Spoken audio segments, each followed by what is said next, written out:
बहरी निकला। अरे ए बहिनी सोहर सुनावा। हाँ ए बहिनी चला सोहर सुनावल जाओ।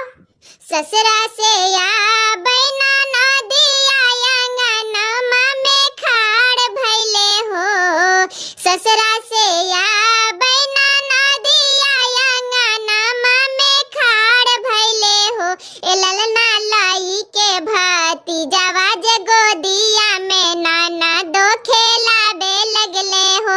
ए ललना लाई के भतीजावा जे गोदिया में नाना दो खेलाबे लगले हो। हंसी हंसी बोले नाना दिया तो भाभी से भाभी न हो।